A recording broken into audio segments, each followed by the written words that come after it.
Go ahead and start.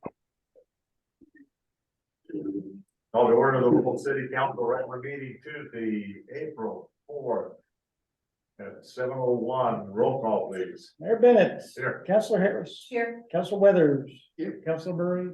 Here. Councilor Stratus and We have a quorum. Stand for the pledge. I pledge allegiance to the flag of the United States of America, and to the republic for which it stands, one nation, under God, indivisible, liberty and justice for all.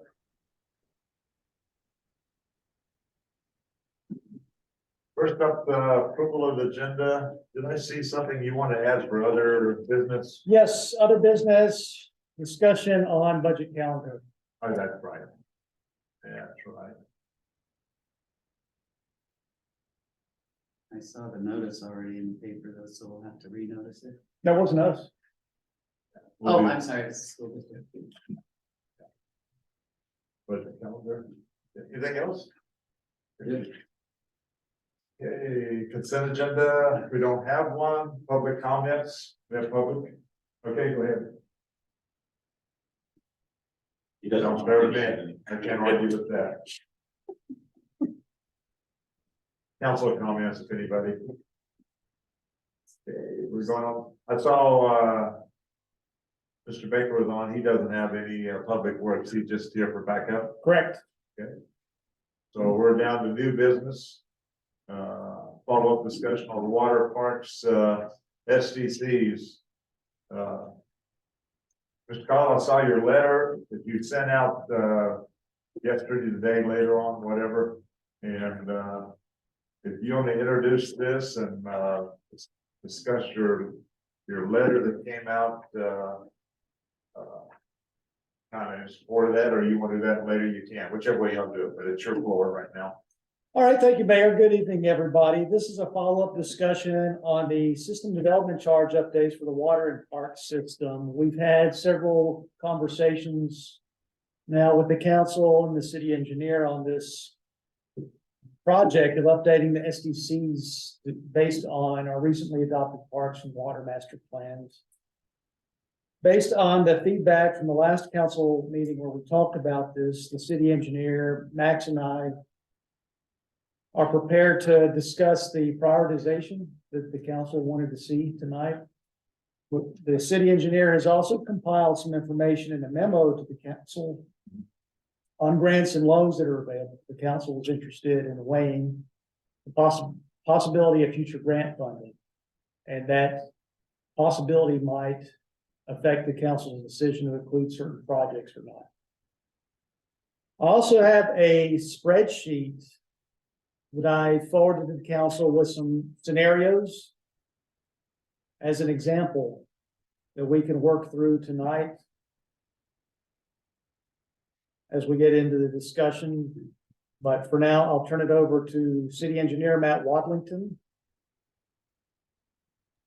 to take things away on we can start with the prioritization and then go into grant funding. Okay.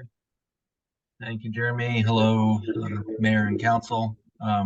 Just wanted to kind of summarize the memo that I sent to Jeremy and I think was included in your packets.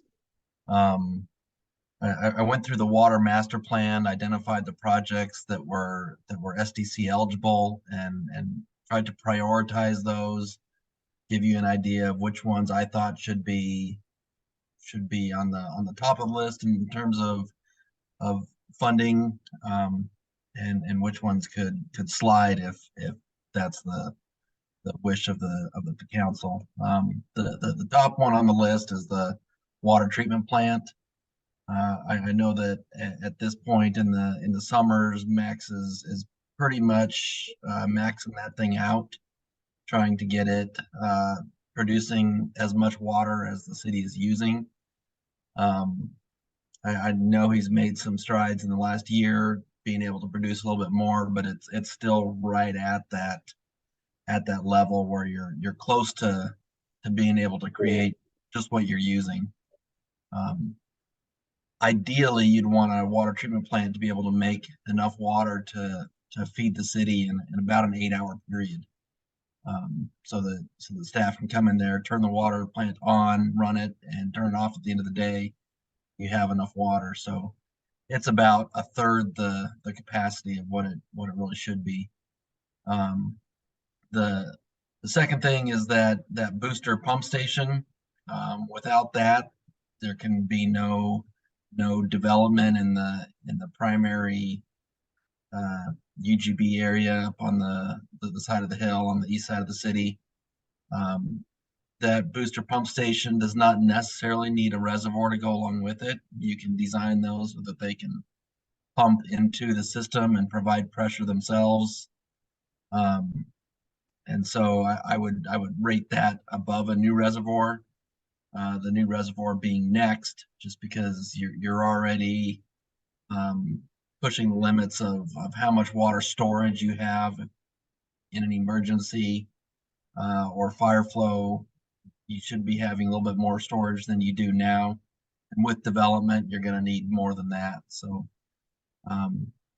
but again, I put that below the booster pump station just because you can develop that area with the booster pump station without the reservoir, but not the other way around. And then lastly, just the water main replacements. There's a significant portion of the city that's still using asbestos cement pipe. Wanted to change those out, get it into a new era of pipe. But for the most part, those aren't critical replacements. They're just, the pipe's getting old. You're going to start seeing more breaks. And so I would suggest that we start doing a every other year, every third year replacement project where you tackle a certain percentage of those pipes and replace it. The water main replacement project in particular is SDC eligible only to the extent of the future population, being a certain percentage of the new population. So it is a project that should be funded by existing users as well as future users. So that's kind of the priority ranking. I'm happy to discuss those.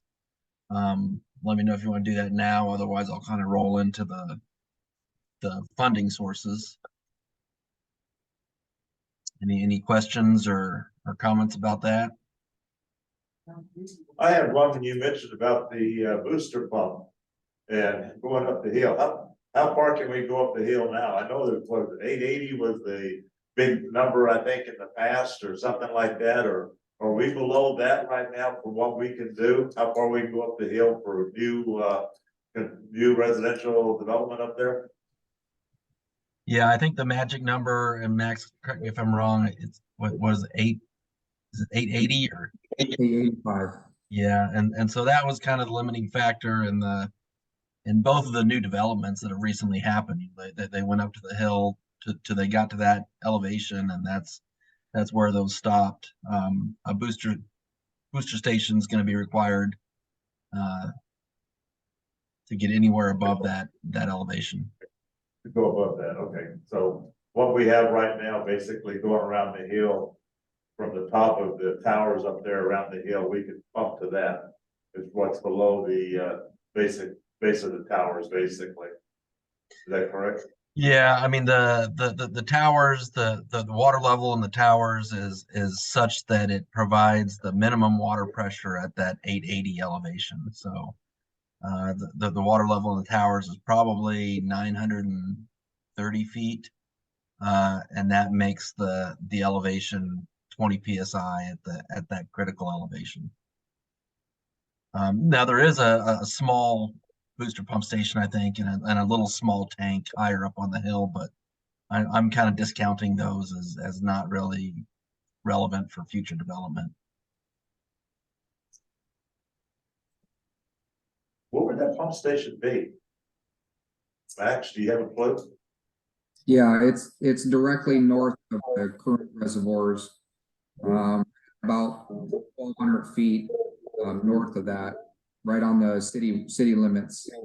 We actually access it through the Nelson's property. It's a 2,500 gallon storage tank, and it's used to provide fire flows and water to the residents of First Street above Wetlow only, Wetlow and Sunridge only. Okay, that's the one that's existing for the future one. Yeah. Where would that, same place? A little higher north, identified some areas on that based on elevation. So there'd be one to the far east of the new Rockcrest subdivision was a possibility, and then the other one would be actually east of, if you extended the new 4th Street and kind of kept going east, that's in the city limits, that's about the highest elevation in the current city limits. So we put a reservoir there, feed everything, you know, downhill from that. Yeah, and the closer you put the new pump station to the existing reservoirs, the kind of the better it is for some of the pressures that you're basically sucking the water out of the reservoirs, and so there's a little bit of weird pressure areas, but the actual future reservoir can be located pretty much anywhere along that magic elevation line, that would put it able to serve any of that higher elevation zone. So it could go as far as the north end of the city. The critical thing is just if you put the booster pump station near the existing tanks and put a future tank over on the north end of the city, you'd have to put in that connecting water line up front. You know, the closer it is, the shorter the water line, you know, at the beginning has to be. You have a question, Ken?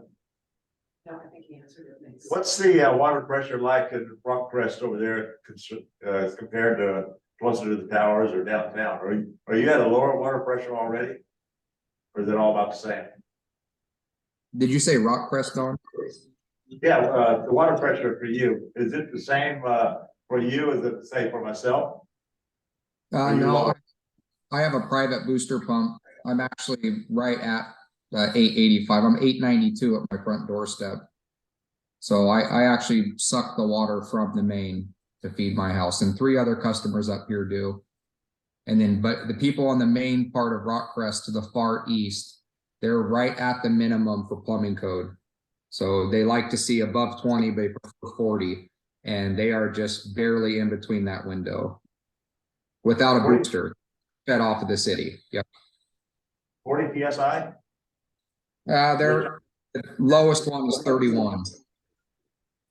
That's not very much, huh? No, it's, yeah, enough to do with. They barely run a sprinkler. In my mind. Yeah, okay. Yeah, the state requirement is that you meet 20 PSI during a fire flow. So having 30 PSI is probably about as low as you can go. But as Max said, it's really just a matter of elevation in the city. So, you know, the lower you are, the higher your water pressure is going to be. What's the PSI downtown? Right about 100. How much? 100. That's what I was thinking, because I was thinking we're probably closer to 80 would be my guess. It seemed like that's what it had in the past. But Yeah, everything Main Street and south is, you know, high 90s, low hundreds, and then as you progress north in town, you know, most everybody's around 70 to 80 PSI, and you can't put more than 80 to a house plumbing code. So can anybody do a private booster? You can, yep, you can. I mean, there's a cost associated with it, but yeah, you have to have a backflow device, and for homes, the biggest thing about reservoirs is for, you know, fire protection. And that's where, like Matt was saying, we'd have to do, you know, either a forced main, you know, as we're working towards the subdivisions. We can't have a subdivision without having hydrants that meet fire flows. There's just no way around it with volume and PSI. But yeah, anybody in the city, I mean, if they have an low pressure, they can put a private booster, and we have several in town. We have about 40 of them in the city currently. I see here $500,000 for a booster pump, but you know, and I kind of look at this, if I'm in some of these parts of town with 20 PSI, I'm probably be kind of concerned. Yeah, one of the things that this booster pump can do is it'll feed a reservoir, and then that reservoir can kind of backfeed some of those lower pressure areas. And in that, at that point where the two pressure zones would meet, you'd have a closed valve. And so you can locate that closed valve at an elevation to provide those residences, up in Max's area with a higher pressure, and put those in that higher pressure zone. But the thought, kind of back to the cost of that pressure booster station, is that it is solely for future development, or is it's solely required for future development, and so it would be 100% SDC eligible. But it could benefit existing residents.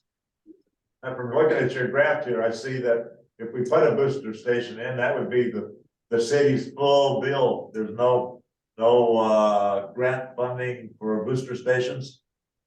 Am I reading that right? Not necessarily. I would say that there is probably some grant funding, depending on how it gets built. If you're going to have a developer come in and put that in because they have a new development going in, they're probably not going to get any grant funding for it. But if the city puts it in, there are a number of loan and grant programs, mainly through Business Oregon, that generally provide 10 to 20% loan forgiveness. So that would apply to the booster pump station, to the water treatment plant, to new reservoir. Certainly, it would apply to all the projects. It's just that some of those are more likely to be developer driven and developer financed, and so they're not likely to be grant eligible if they're paid for by a developer. Both the water treatment plant and this booster pump sound like something needs to be done within the next 5 years. Does that sound right or not? If you were Well, forecasting. I would certainly say that the water treatment plant should be. The booster pump station, again, is just a function of when you get that development. You can push that off until you have that development pressure and require that to happen at the same time. Yeah, but if I'm living in Rockcrest with 20 PSI, I'm not taking a long time to take a shower. Okay, But it's not 20 there. It's not 20. no, it's there. 31. Yeah. Yeah. Yeah, it's still not, it's pretty low. So we raise the pressure so everybody can put devices on their toilets and stuff to lower the pressure. Yeah. Yeah, Anyway, okay, I've asked my, They do that. you have a question about? Is there an upper limit? Have we figured out how much that booster station will pump uphill? Is there a limit like 12,000 feet or? But it probably depends on where you put it, it would probably take it up to that level. Is that how, if they put a booster station around the hill, same elevation, is that going to push the water further up the mountain, or just pressurize what's down below stronger? No, it'll certainly push it further up the mountain. And so what you do is you'd say, okay, you're gonna target a low pressure of 40 psi, and that may be at an elevation of 840 feet. And so that's where you would put that pressure zone boundary, put a closed valve. Anything above 840 gets fed off the booster pump station, and then you would put your highest pressure at that 840 for the upper zone. So you can maybe say it's at 100 psi. 100 psi is about 230 vertical feet. So your tank and pressure booster station would have to pump to an elevation of 1270 approximately. So we would be looking, when you're siting that reservoir eventually, we'd be looking at an elevation that puts that high water elevation at about 1270. What's the highest elevation in town? Over on the north side there, northeast side, do you know, Matt? I don't know offhand. Within the city limits? Okay. Like, the graphs I look at usually are pretty clear, so. I can't tell. I'll pull up Google Earth on my other screen and let you know. I in was just a gonna minute. say, it looks like Max is Googling. Yeah.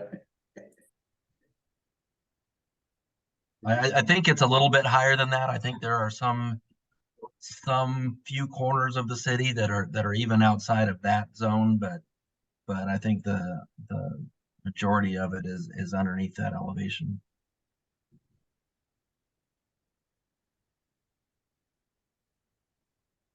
I'm gonna say another 100 feet up. All 70 is the limit.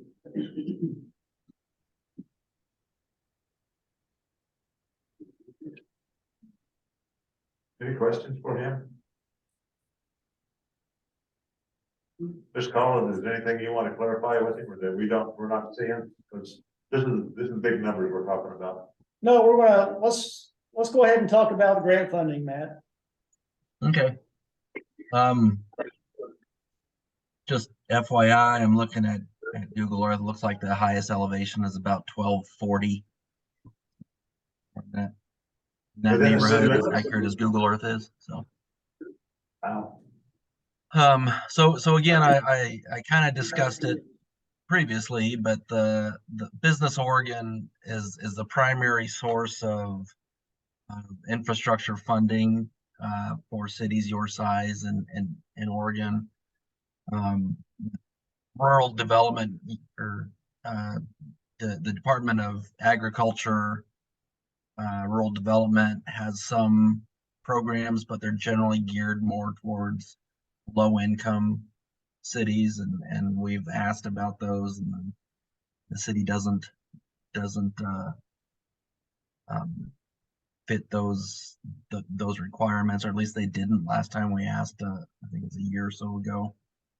So Business Oregon is really the main one. There's these four main programs that they use: the water, wastewater, special public works fund, safe drinking water, revolving loan fund, and then the community development block grant. And even the Business Oregon, that community development block grant is focused mainly on low income cities that have a median income below the 20%, I think, of the state average. I don't remember exactly what the requirements are, but I remember that the city has a hard time complying with those requirements. So basically, those first three are the primary programs. They all differ a little bit. Some of them are funded by federal money. Some of them are funded by state money. State money being like the lottery sales.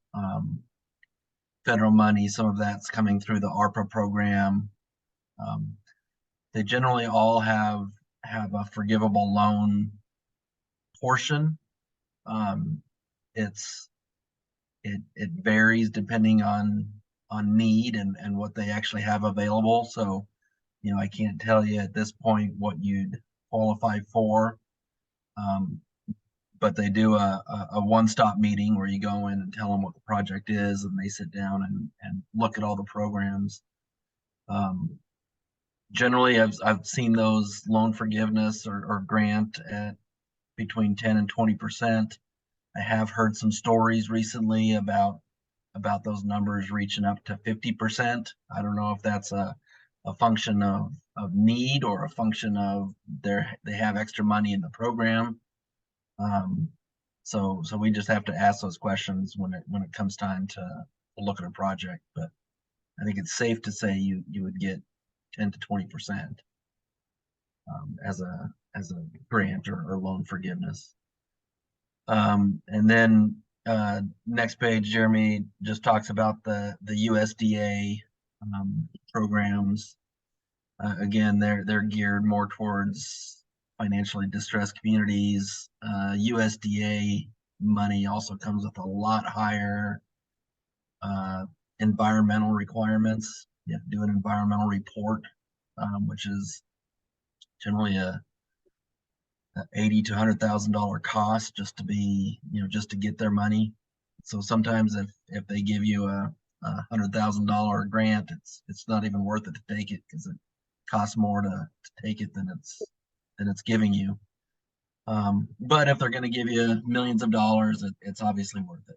I don't think that Lowell would.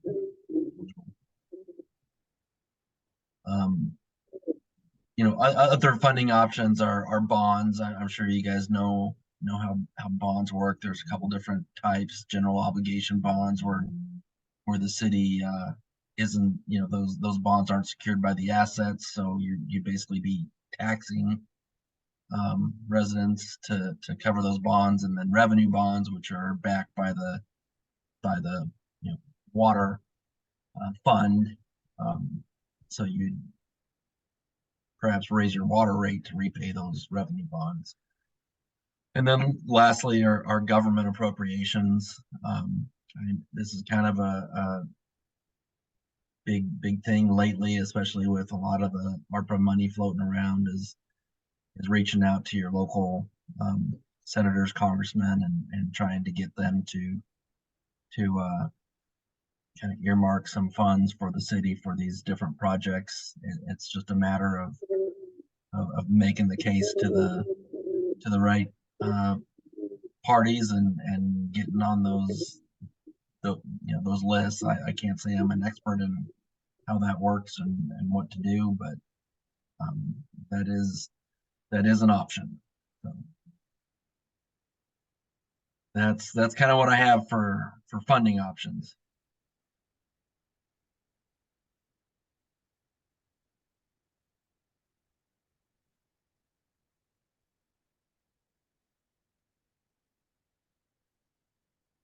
Any questions there? No, but I want to go back to the PSI. I'm concerned about that, but the people like above Sunset Ranch Village, whatever it is, I'm sure they're below wet low and first in that area there, so they should have good PSI. But as you go up the hill, those people trying to develop in there, they seem to be getting close to that 30 PSI 31, that's the cutoff. If they submit plans and we can't provide that pressure or the plans to be turned down, would they know ahead of time about that? I don't know. That just seems like, we've got a bunch of property up there that we don't have to worry about people developing, because there's not enough until we get not only a booster station, but another water making machine out there that's pretty much puts a lot of things on hold. Am I reading that right? Or I can put me out left field. I can be the left field. I don't mind that. Yeah, I think that development, the first street that goes up there right to the bottom of the existing water tanks, those houses at the very high end are at the low end of that pressure range, right? They must be sitting right at 20 or 30 PSI. So yeah, in order to do any development, back behind those, higher up on the hill, you would certainly need that infrastructure in order to provide that pressure. Right. Okay, and that's the point of the other two developments. They stopped at that point because they can't get it, but so. the But I don't even see them development is getting that on far, hold Unless yeah. somebody puts in a booster themselves. Like what, Chris? I don't. So I didn't. that's already the case. Yeah. All right. Do that. Yeah. Any questions for Matt besides mine? Maybe, ma'am, probably Jeremy, what's the time for the wastewater master plan and SDC calculation? I'll let Matt We're still, address- we're still working on the master plan, so we don't have those projects and costs identified yet. It would be a Just discussion ballpark about when timing wise. this fall. Oh, okay, less than a year. Okay. Yeah, less than a year.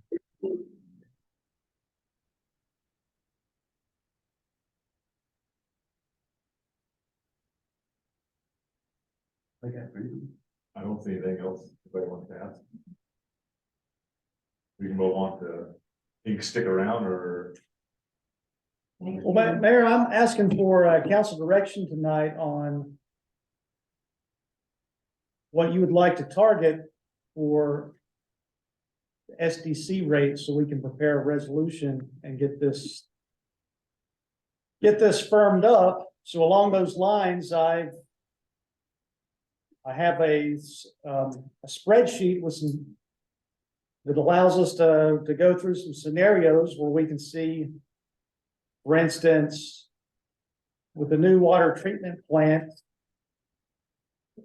if we assume that, let's say we get a low interest loan that has a 20% forgiveness, how many years? probably 30 or 40 years. All those different programs have different terms. Some of them are 30 years, some are 40 years.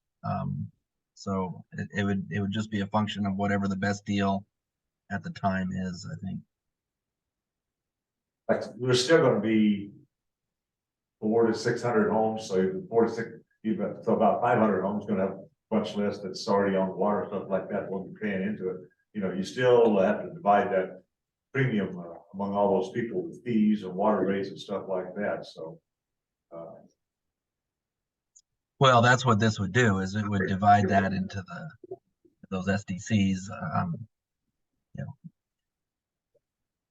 again, depending on how it's funded, whether it's developer funded or city funded, you know, that's what these SDCs are going to pay. And so if the city funds it and then gets reimbursed for those SDCs, you're right, Mayor, in the meantime, there's some of that has to get paid for by existing residents. But those are refundable, and in the SDCs, it's a little messy how that refund works for pre-funded projects, I guess, but it's possible.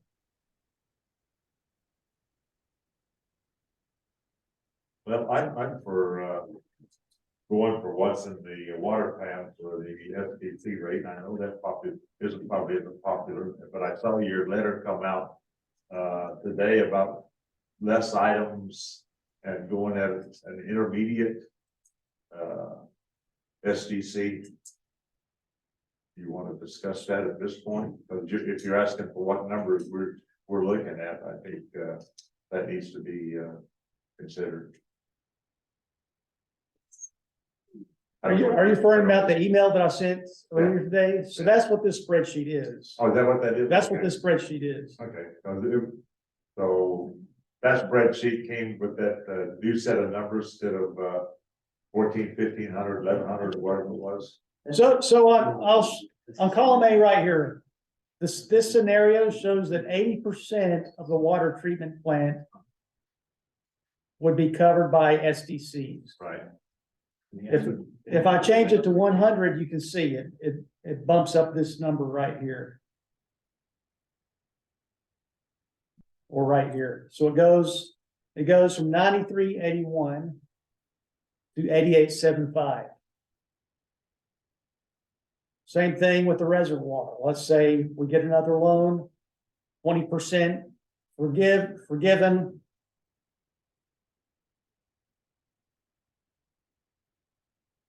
Let's see. So this number, 93.18. Let's say we only want 80%. Or we could do 50% and the rest is made up by loans.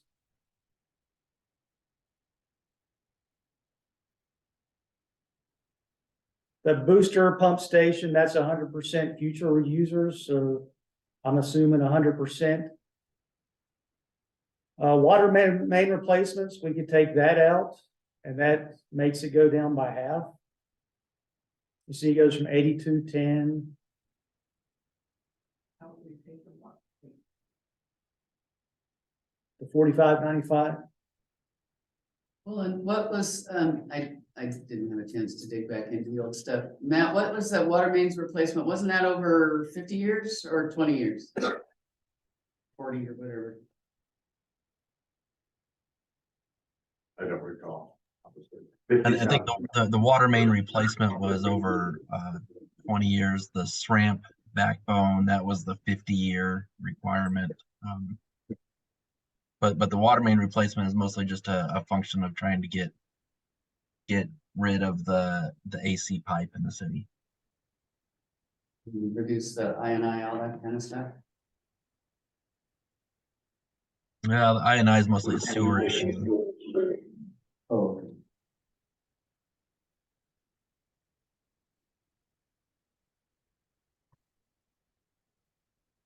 You could do 20% on the treatment plant or the rest of loans and grants.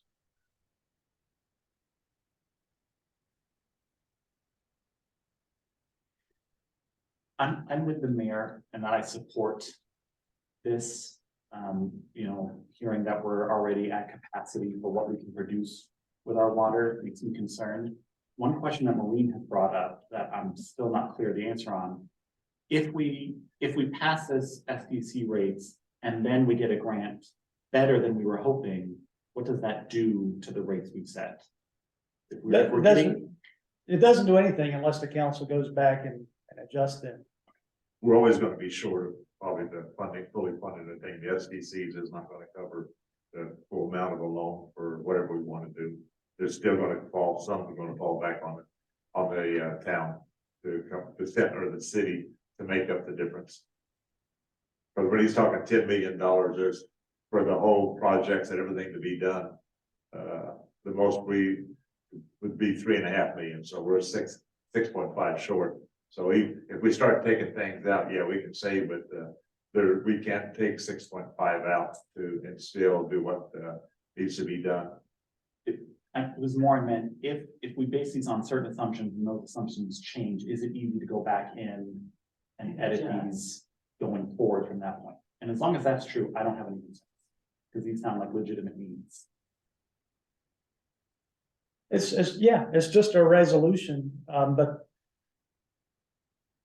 You say It is easy to change it. I suppose ultimately if you move forward and the federal government comes out and starts 100% funding some of these projects and it totally outdoes it, you could go back and reduce water rates to make that adjustment also. which would benefit the basic user. Well, that's what we're talking about. So right now, if you look at the houses for sale in this community, they're somewhere between $300 and $500 a square foot. If you went all the way to the max, it only adds $2, it's less than $2.50 a square foot. So it's not like, I don't see it. And I tell you what, people are coming out of areas where they're selling homes for $650 to $700 a square foot. So they're coming in here with a bag of money. So I don't feel too sorry for them. I do feel sorry for me. Which is just counter to the argument we had Separate last discussion, meeting, so separate this is, I know, but it's still in the same realm, Okay. Yeah, because we were talking about, yeah, that was the basis we made some decisions on. yeah, so it seems a little So there must be a benefit of the schizophrenic or timing something. here.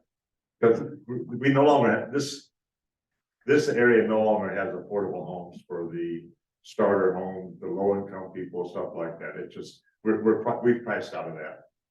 No matter what we have, we just don't have those anymore. I do think we lowered the minimum lot size in a hope to push us in that direction. Yeah. But that's separate from a discussion of Yeah. minimum water treatment needs. Yes.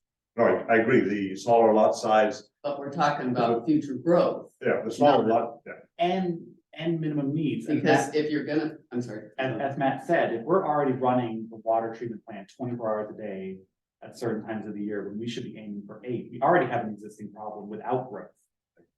So some of these are for growth and some of this is to meet really responsible current needs. Right? Am I? Yes, that's Saying that part of the right, Matt? reason for the split between the existing and future growth, Yeah. that's the reason for that split, yeah. So. Yes, and that would be why a new water treatment plant is only partially SDC eligible, because part of it is needed to serve the existing population as well. Which again, I agree with as well, that this is something we need to do. The question that I have is to what extent? Because I think we can carve out, I don't think we, and it's, Jeremy hasn't had a chance to speak to his stuff yet, but, the water main replacements, not the backbone upgrades. We need to walk through the rest of this sheet, I think, before, I mean, it's incomplete discussion based on what we have so far, because you said we can't carve out money, but we can. Yeah, That's- oh, no, I didn't mean to say that. I Okay, didn't mean to. for once I listened, but Okay. yeah. I just meant there's certain things that's gonna have to happen, but like the water mains. Even at that, you know, they're getting old, and every time you go in there for $5,000 to $10,000 to put a new clamp, you know, drum by the end, all of a sudden you start looking at it, and you look at a city block, you know, that's, I don't know, $70,000 to $80,000, you know. You kind of, you reach a point where, you know, shouldn't they do something, but, no, I agree, there's things in there that we can carve out, but But even the things that are SDC eligible to some extent are gonna hit the general population, which goes back to the affordability and Yeah. staying in your home. Yeah. We're not even talking about starter houses, we're talking about being able to stay in your Yeah. home. So, you know, I mean, when you look at affordability, it's not just, you know, getting a good deal on a single family home, you know, that's what happened in a lot of cities, when before property tax relief. Folks were, houses paid for, couldn't pay the property taxes, got booted out of their houses. We sure don't want that for people to pay for water and sewer. and that's my concern about if we go too low SDCs, that the people that's in their homes now will be looking at, when we get the $1 million loans, that when we start, you know, asking people to pay those off, it's. Right, but the percentage that we can fund through SDCs is a formula, that's not our decision. Yeah. It's whether it's eligible, so if you increase the project, that's what's gonna increase both. You can't just increase Yes. one without the other being affected, because it's not 100% eligible, except for that one. Yeah. That's a beauty. I do agree. I think what you're saying is that if we wait for things to fail and then go to market for a loan, that might be worse on existing citizens than if we do this through SDCs. I don't know about that, but I think that we're looking at the water master plan as a 20-year plan. If we need these things within 20 years, I think we ought to put them in. If we don't need them until 50 years out, then I think that for now, because we can revisit it in 5 years, 10 years, and do it more regularly than once a decade or once a century, you know, then that's. It still gives us a chance to react if there's something, but we can put what the known, the absolute known in there now and do that, but it's not gonna triple the SDCs and cause any developer to not come here at all, because unless that's what you want. I mean, we have that It'll ability still to come. jack them up. It'll still come. Well, I mean, good. the graph comparing our rates to peer cities with our current rates and with the proposed rates, we're still middle of the pack. I know, Those but I other don't cities trust are those growing. comparisons at all. They're interesting. They're interesting, but they don't tell the story, and I don't even think those are peer cities in a lot of cases, because it's just situations are so different. And we don't even know. It's interesting. It is very interesting information, and in this conversation earlier, I think it's important to know where we are. Because, you know, somebody might just look at that one number, but in terms of what we're doing here, we need to do what's best for Lowell, not be better or worse than somebody else. Because they might have a totally different situation or a different strategy. My only thought is when we go out for the loan and we get the loan, we put the facility in, then we start dividing it up with fees to the different users. Because the people on Wales, they won't be paying into it, and they'll be happy, but when we start dividing that between the users, there's a lot of people that can easily pay that. But I'm not talking about those people, the people on the other end is gonna wonder why we didn't have more money set aside to ease their burden going in, so that's my only thought, you know. But we Whichever can't way- make that split. We can't change that split from what I understand from Matt's spreadsheet. That's a formula where if it's only 40% able to be I'm not talking funded by about that SDC. to the public themselves, whenever we get that bill, that long. And then we start saying, okay, we're gonna adjust everybody, we're gonna charge a user fee. $30 per person or per household, $40 to help cover our loan. There's some people that's gonna have trouble with that, other people can pay it. No, I know. I guess I'm just not following what your solution is then, because I thought what you were saying is we'll just If we up had, the SDC rate higher. if we had, We a can't do yeah. that. we can't use the SDC money for water, that's what I thought we, You can't, Okay. split food, you can't. Each project Yeah. stands on its own in terms of what's SDC eligible and what's has to be general population. So. I'm just trying, I'd like to make it easy as possible on the, lower middle income people as we can possible. Well, and that's what I'm suggesting is we do what we need to do in the next 20 years and we load that now, I. but we don't load the whole thing We're not- because we're not- that's. I'm not arguing about that, no, I completely agree with that. But if we went the full amount, we'd be doing it all. Yeah. We'd be loading it all. Yeah. Now, Yeah. even the 50-year stuff, so that's what we're talking about. Okay. is- I have no problem with that. So what is the stuff that we don't need to do in the 20 years? The backbone upgrades, that's right. That's not SDCA eligible. So that's not included.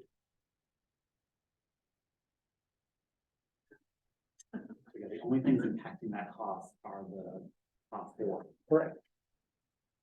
So if we don't think there's any.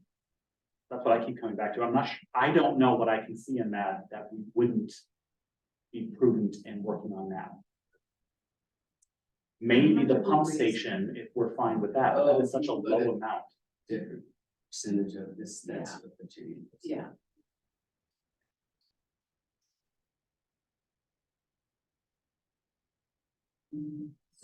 So your point is to load all four of those things. I'm sorry, Your point is to load all four of those things. The top I have four no priorities. problem. No, adding- that's what- The other thing is we could do a portion of the water main replacements over the next 10 years and When people Yeah. are paying $300 to $400 a So that square makes foot, I have it no low. problem adding $2.50 a square foot. Yeah, yeah. it could have been half. I mean, we're only talking, for a 2,000 square foot home, you're only talking $2.50 a square foot. Is what we're adding. By going the full amount, that's not much, whenever they're but paying. SDCs isn't paying for all of that. That's still gonna go on the citizens. So the larger you make that project, the larger you're gonna put the burden on, even if they're SDC eligible. Yeah. Unless it's 100%, it's gonna go, the burden's gonna go on existing residents. Mr. Mayor, I believe Matt has a point he'd like to make. Okay. Because, one thing I wanted to bring up after listening to the discussion, the water treatment plant project and the water main replacement projects are projects that are gonna most likely be funded by the city.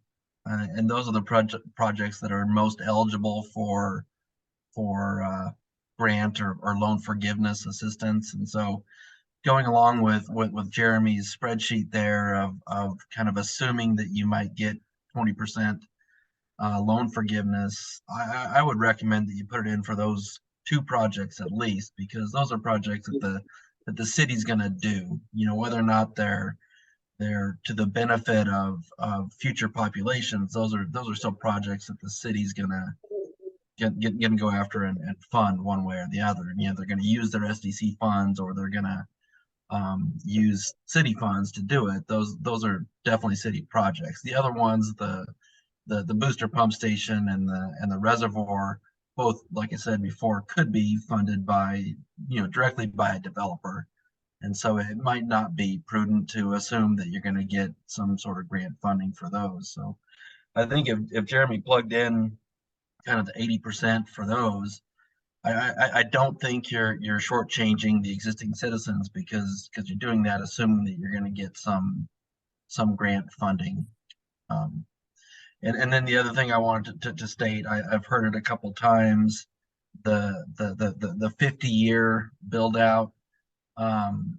for the SRAMP project, the seismic resilience and mitigation plan, that's a requirement by the state that gets put into all water master plans to kind of make sure that after the end of 50 years, you're set up to be able to recover quickly from a earthquake.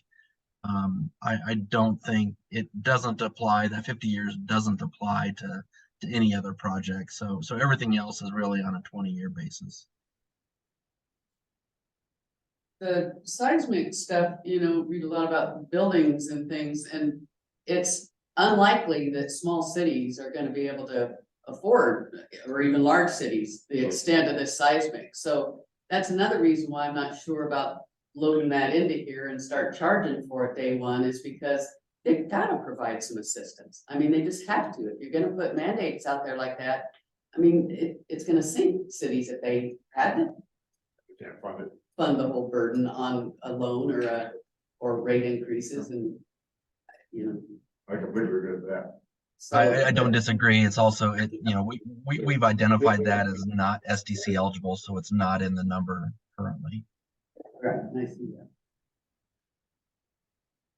But I mean, thinking of existing users.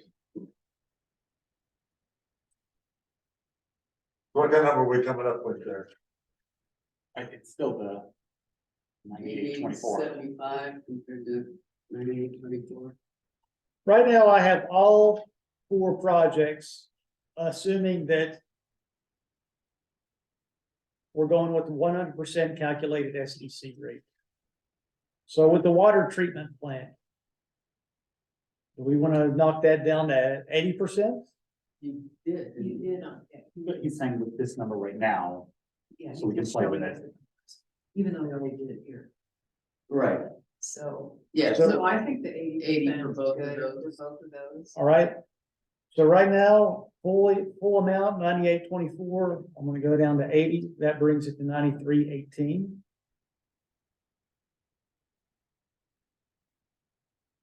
So now I'm on the reservoir. 80%. 80%, so that 93.18 goes down to 88.75. The booster station is for 100% future users. So do we want to leave that at 100%? But you have to, don't you? Yeah. and I didn't hear Matt say that he thought that it was likely we would get a grant Correct. situation for that, so Correct. 100% seems reasonable. Okay. Yeah. So now that leaves us to water main replacements.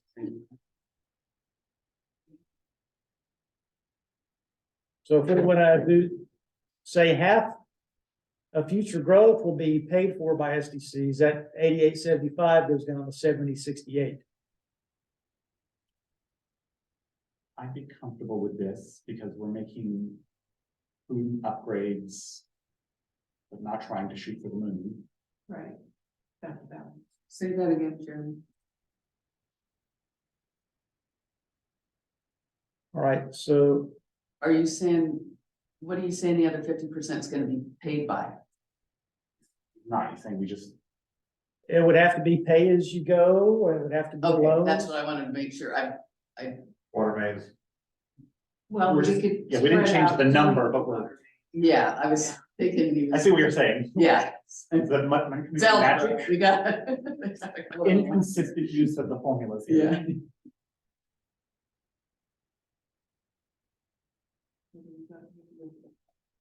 No, yeah. Let's do this. Oh.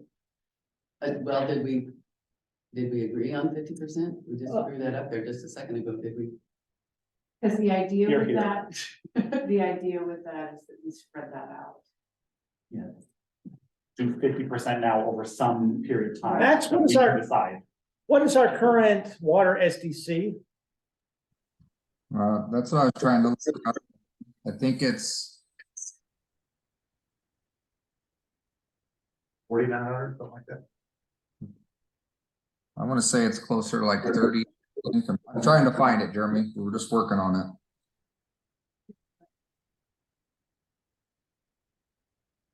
We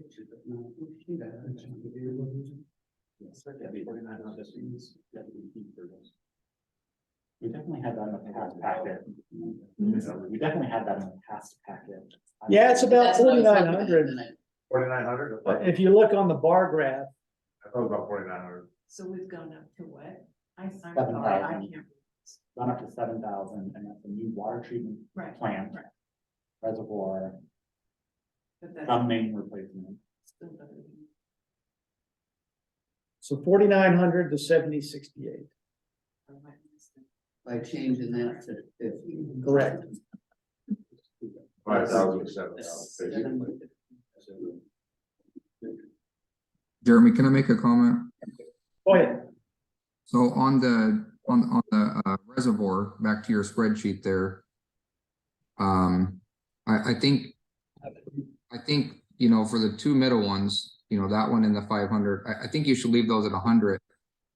Based on Matt's statement, you know, that could be something that we can push on to developer.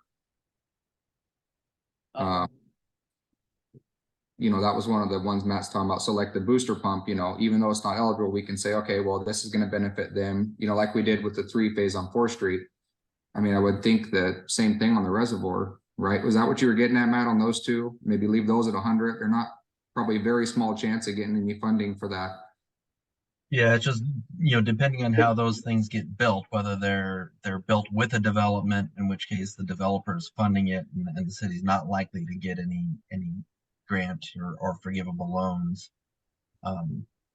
And those are the two that are more likely to be financed that way, you know, and built with a development. But we're talking about paying for it, not, when you say paid for by the developer, you mean on top of SDC? No, generally how the developer would do it is they would front the costs and Oh, then the claim offset. SDC credits for it. Yeah. Thanks. So you're suggesting we leave the reservoir at 100? Just to number does. I mean, I think if it's only a couple $100, but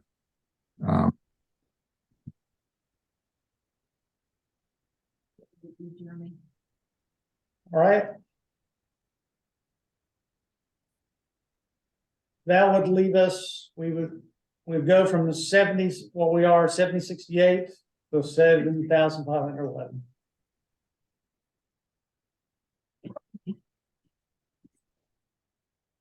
But if we did get some kind of green base loan, we could come back and redo these SDCs.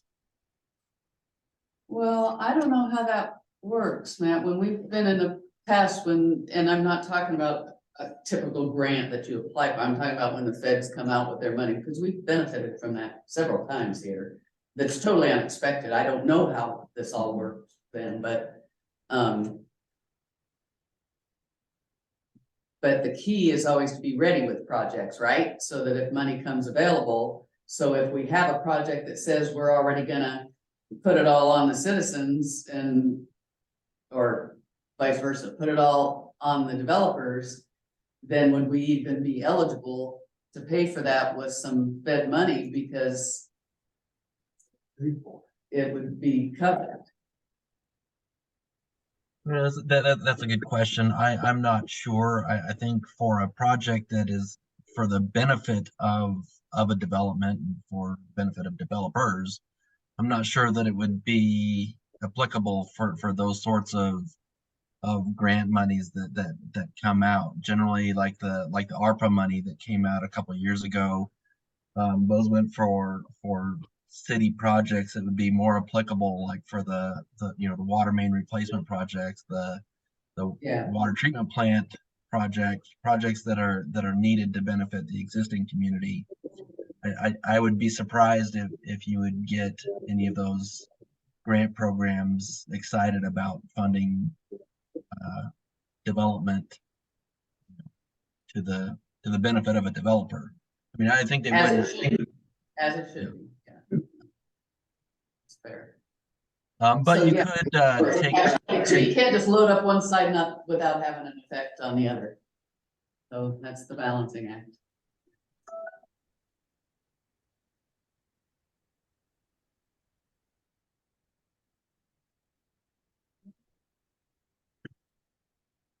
So you're saying if it would be 75-11, if that went up to 5 or back up to 100%.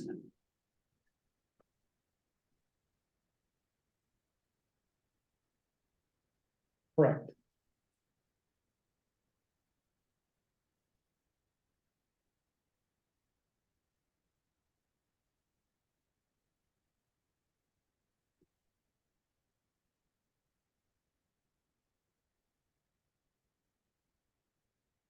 And we're at 4,900 now, Correct.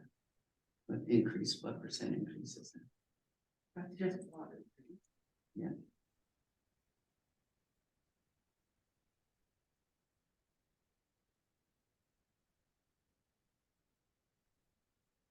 That's a 34.7% increase.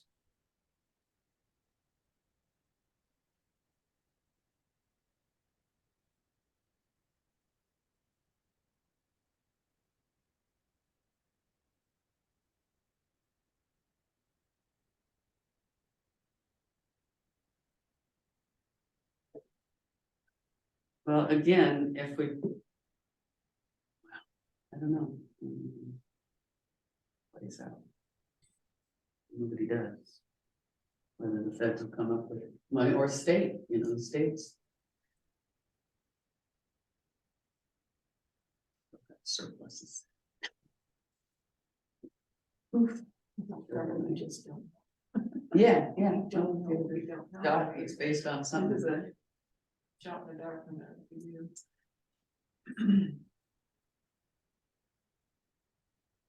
Well, I kind of like the 80, 150. Yeah. Oh, the 80. Mhm. 80, 150 is what you said? Yeah, Yeah, see, yeah, that's what you found there. I think Matt was just saying it's unlikely we would get grant funding for the reservoir. And that's why.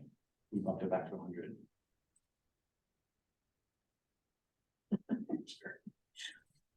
right. Well, we're talking the grant funding that we have, but not necessarily federal money. Or is that what you're saying too, Matt, that there'd be way unlikely to get any assistance?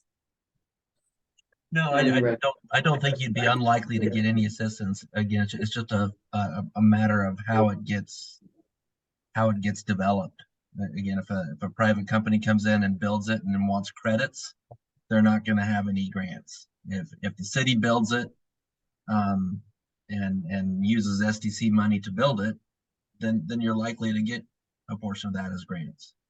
And you can kind of dictate how that works. I mean, you can say, hey, regardless of how development happens, we're gonna build the tank, or we're gonna build the booster pump station.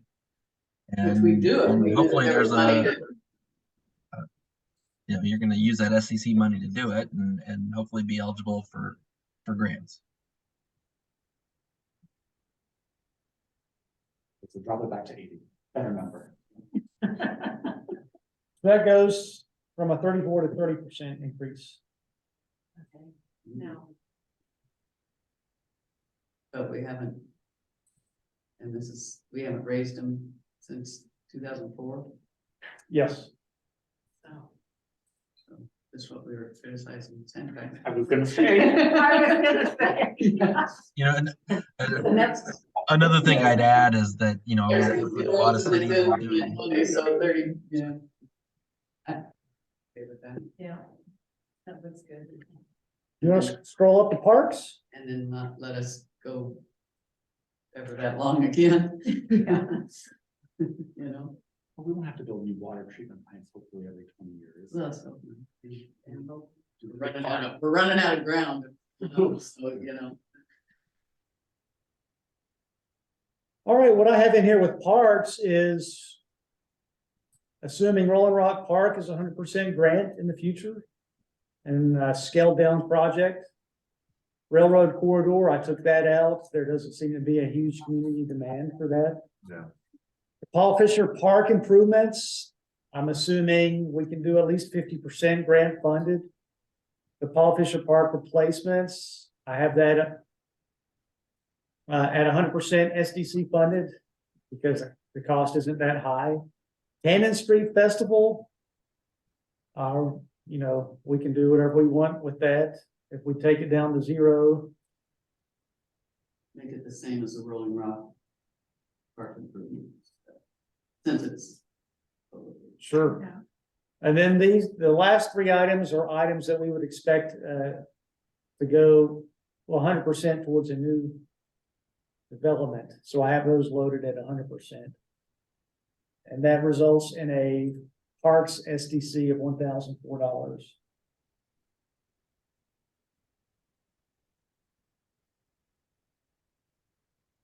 Versus, About 600. it's about a 30% increase again.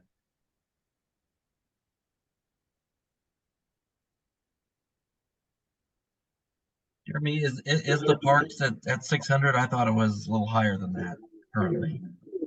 But I might be looking at the wrong document.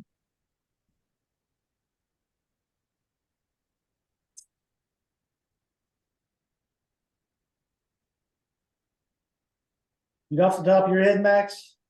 I don't. All cities. Is it on the website? I think it is. I'm gonna look for it.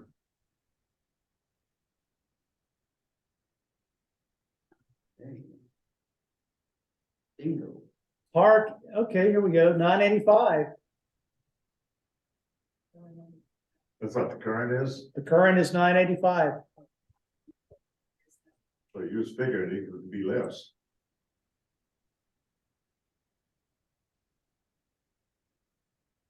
Or 1,000, okay, about the same.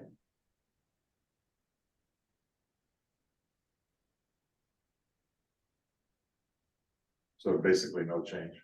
Basically no change. Because really, we don't have a good. I'm not arguing So with let's that, I do just, it when we. Yeah. if we knew, if there was We a can call adjust that. for something over there to be done, I don't see a call. They did basketball. And then Yeah. Pickle. history. Sorry, I apologize.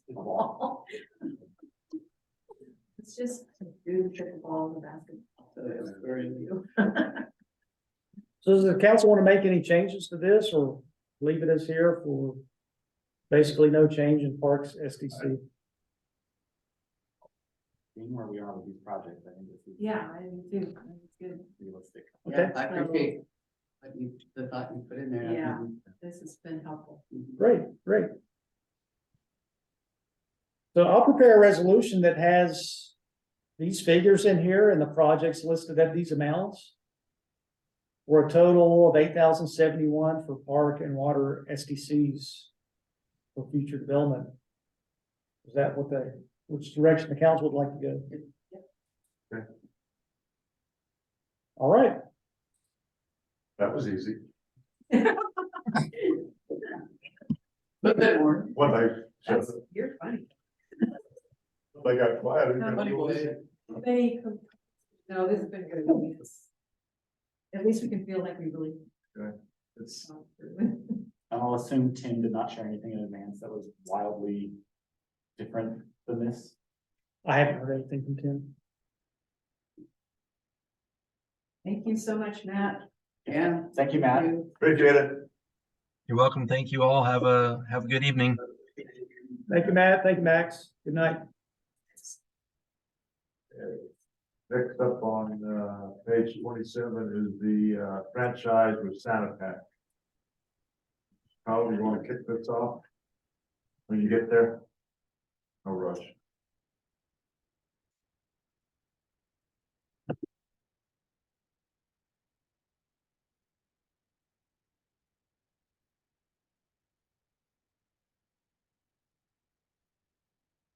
Yes, I was letting the Santa Pac representatives know that we were going to this agenda item, so they'll be on if there are any further questions. Before I address the memo that I prepared in this agenda item, I have a brief statement that I'd like to make.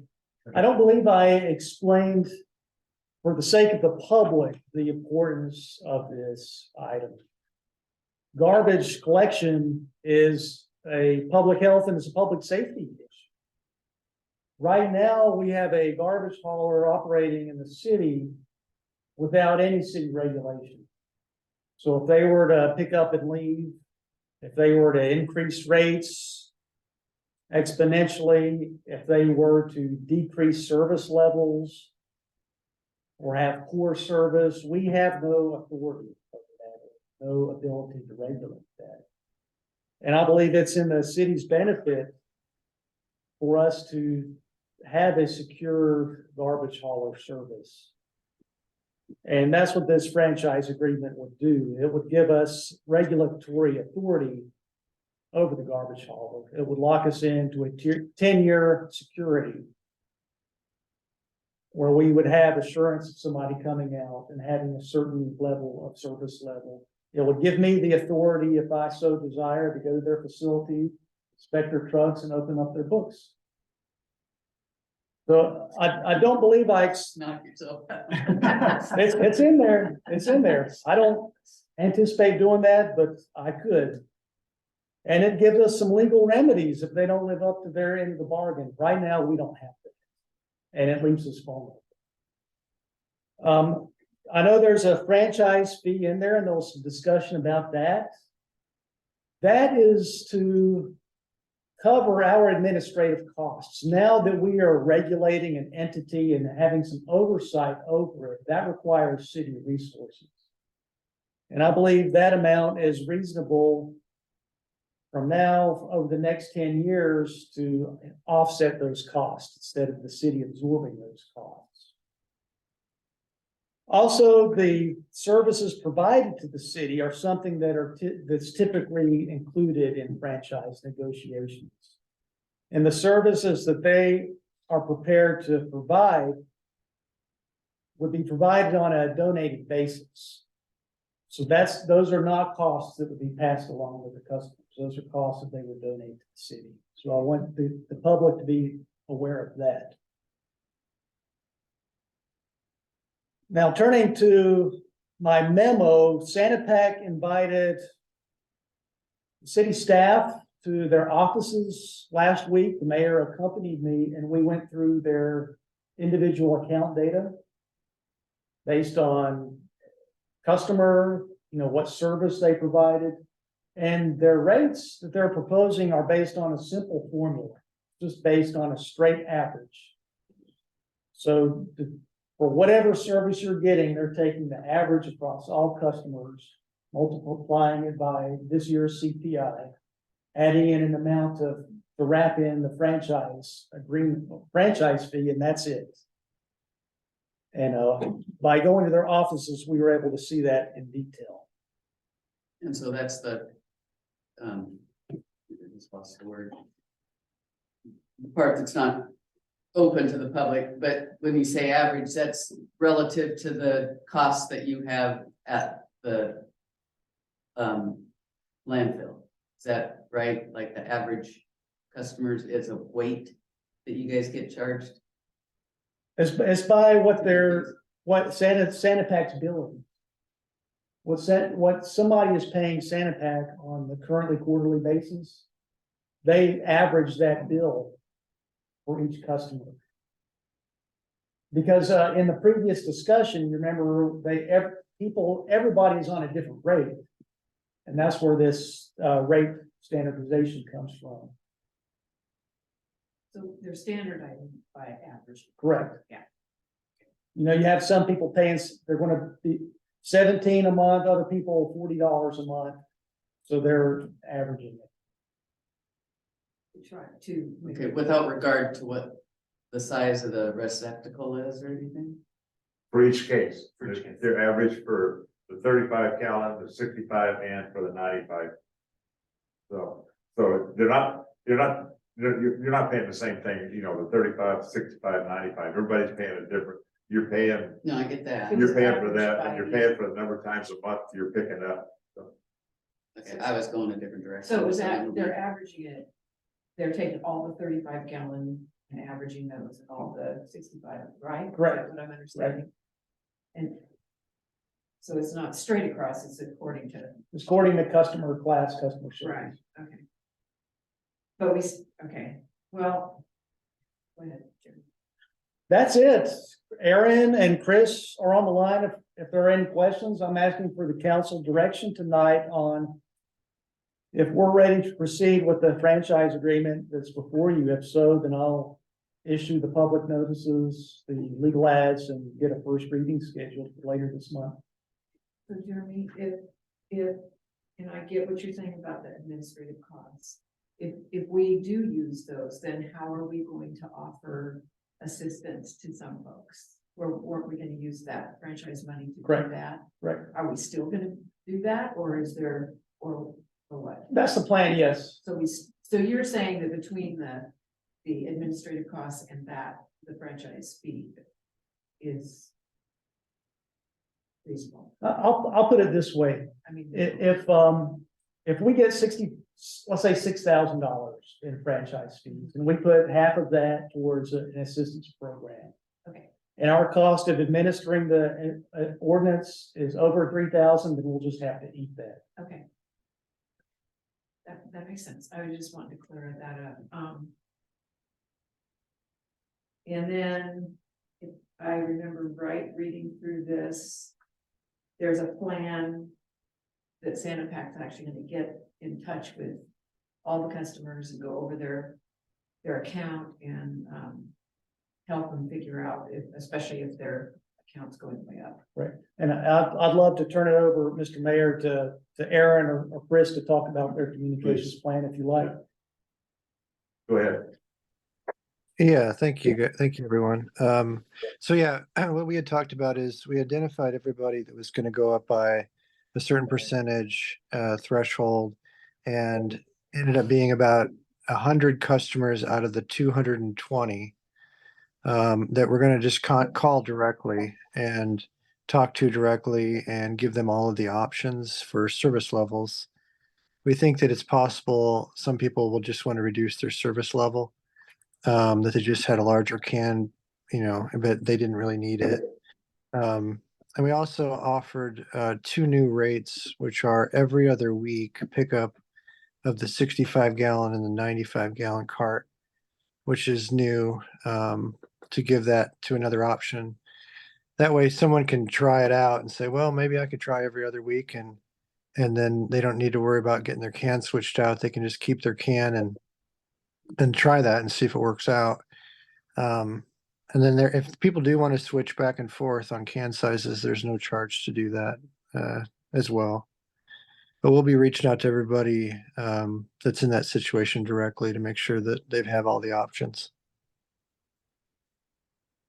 Yeah, I think that's super. If Yeah. one of the answers and don't have to. And hey, I want to apologize, Aaron, that I didn't notice that, I had said comment the first time you came, something about everybody having 65 or 95-gallon cans on my street, but when it's recycle day and that recycle bin is next to it, there's more smaller cans than what I thought, so. Yeah. I was wrong. But Well, 100 out of 2 something, that's quite a few. anyway, Yeah. well, that sounds like some pretty good solutions. Yeah, I appreciate you. Yeah. Do the communication. Lord knows Jeremy gets enough calls. Yeah. Right. I think I'd volunteer to do that. Anyway, I think this looks like a good myself. And thank you again, like we just said, really, our concern was people managing this change, and we And appreciate I it. like the additional options on Yes. every other week. Yes, I We mean, do that really at the thank school you that and we stuff. could offer those things and know that it's not necessarily gonna impact everybody. Yeah, you're not Yeah, saying we'll just give, take it or leave it. yeah, and if we can get this, if it gets approved on like May 4th, then we'll start reaching out. It won't be effective until July 1. So it'll give us, almost 2 months to allow people to make a decision. And actually get the thing changed out, so it's. Yeah, all right. yeah. That's great. I'll jump on the bandwagon and say, I agree with it, happy to move forward, and I really appreciate all the back and forth work you've been all Yeah. and willing to do with us. We do. Well, thank you. Yeah, we're looking forward to a long-term partnership and serving the community. So, Well, we're happy to have you picking up this garbage. Yes. Mr. Mayor, I'll proceed with a first reading for the ordinance in your packet tonight, along with the rate sheet that's on there. And I'll proceed with that for For the next time around. the next time around. Sound like it. You'll post it and everything, so we don't have to read the whole entire. You got it. Hate to see you do that. I hate to see me do it. Aaron and Chris, I believe that's it for tonight. Thank you for your time. Okay, thank you for your time. Have a good night, everybody. Take care. Thank you. Thank you. Here.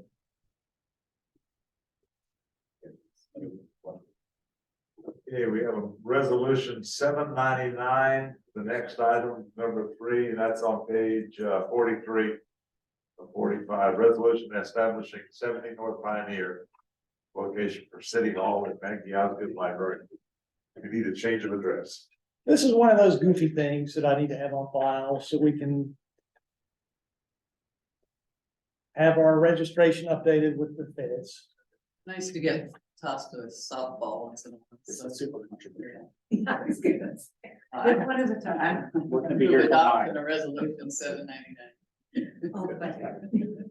Okay, we have Maureen, Yeah. Jimmy seconding, resolution 799. Other discussion? Any more movement of that building? All in favor of motion, resolution 799, resolution establishing 70 North Pioneer Street as a location for City of Louisville Hall. City Hall and the Maggie Osgood Library, signify by saying aye. Aye, opposed? It's Santa, yeah, it's crazy. Okay, other business, we have a budget calendar we want to discuss. I'd like to propose a change compared to the last time we talked about the budget calendar. Write it in pencil. That's why. I didn't put it on the list.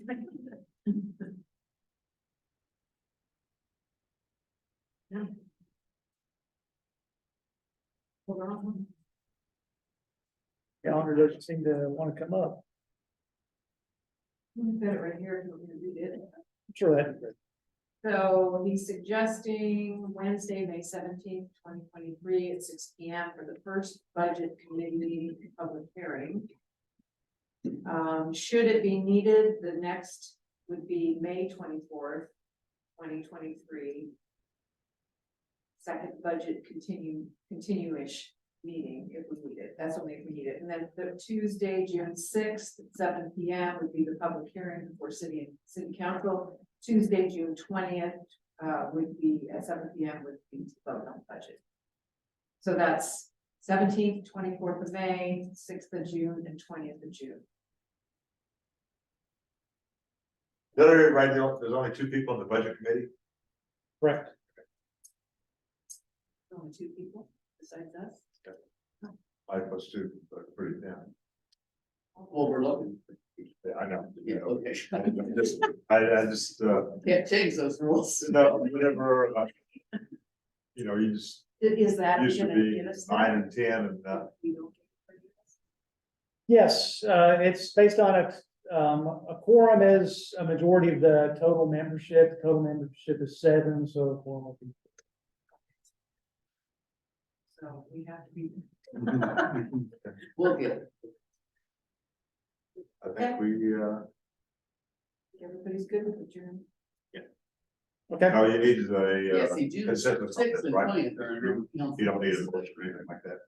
Yeah, no. No, we can't. No, we do a don't- we motion. don't need a can't do a motion. motion of the business anyway, so we just a consensus. Well, Agreement. yeah. I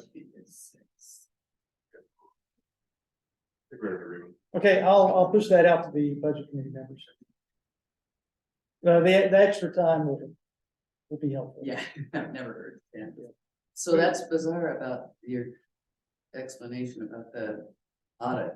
We had a similar situation at the school and just got notice that they're not gonna do. Huh? I was gonna ask them like, Yeah, so I'm worried for municipalities getting auditors, because that's 2 firms. So the schools having difficulty. Yeah, we just got a letter yesterday or Friday that said they're pulling out, so it's like, and there's not that many in the first place. So, yeah, and Well, I've signed the engagement letter. We have our part done. We just need to schedule them for field work. because you're gonna, the same, they're not, it's just the one person that was the issue, so he's Right. taking us on, and that's good, because the other firm just said they don't haven't, we're not doing it. So there's no chance that they can pull out. Well, Auditors, has an illness. Right, our auditor that we normally have, Bill Trotter, evidently has sort of illness. That's correct. And so, it fell on the partner to do, and partner wasn't aware that what the other guy was doing. But what Jimmy was pointing out is we're not concerned they're going to drop us because they can't handle it. Or if they do, because things happen, do we have a backup? What is? well, because you gotta do an RFP to go out for Yeah, audit do it again. services, so that's the problem, you can't just. So that is the backup. We'd be in bad shape. We'd be in bad shape. I've signed the engagement letter. I believe that they're being honest and upfront and working in good faith. I'll be very surprised after all this, they say, no, we can't do it after all. I just like to look for reasons to not be able to sleep, so. Well, the Those are my good, questions.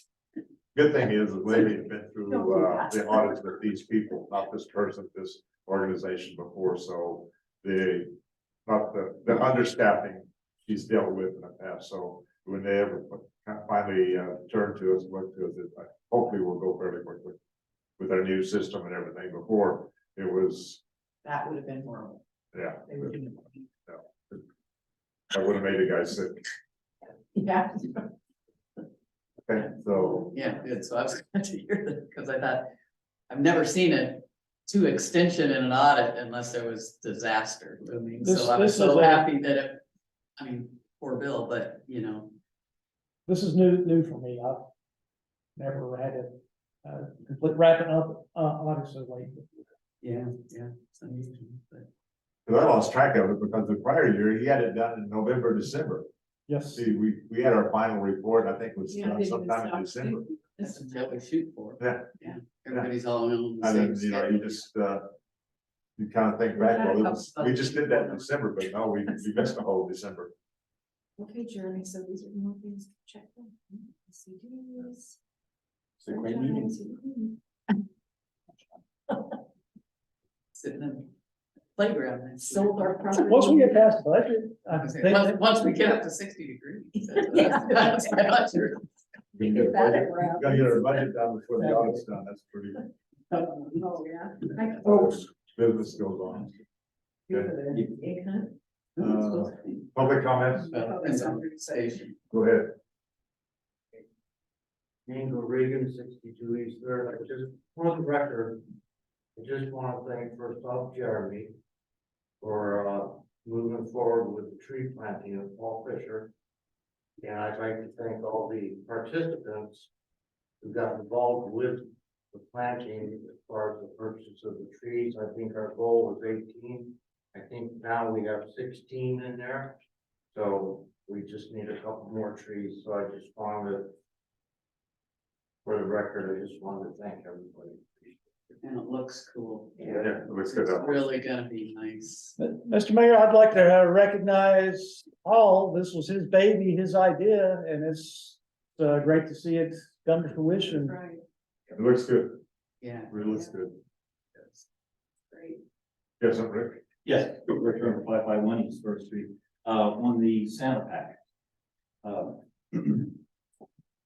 Is there going to be any provisions for Santa Pack to give us, like 30 yarders for, Blackberry Jam? That Yeah. type of thing? Yeah. Yes, That was in there, right? that was in there also. Yes. And community cleanup. Community cleanup, yes. Yeah. And then also for the new parks and the pickleball and. Stuff down there.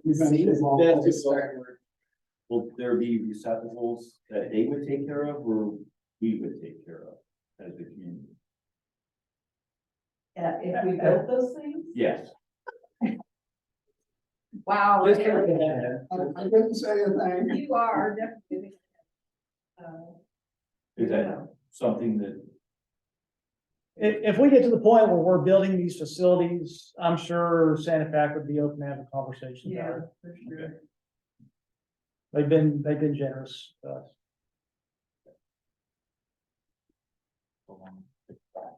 Huh? So long as it's pickleball. Well, is it gonna be done by summertime? Okay, we're No. gonna report this pickleball. Not much from here to, I mean, practically. We Yeah, can have a about three basketball courts in here. court and. What else we want? We can have cornhole and corn shoes. Not a playground. Heard that loud and clear. Anything else? If not, we're adjourned at 8:32.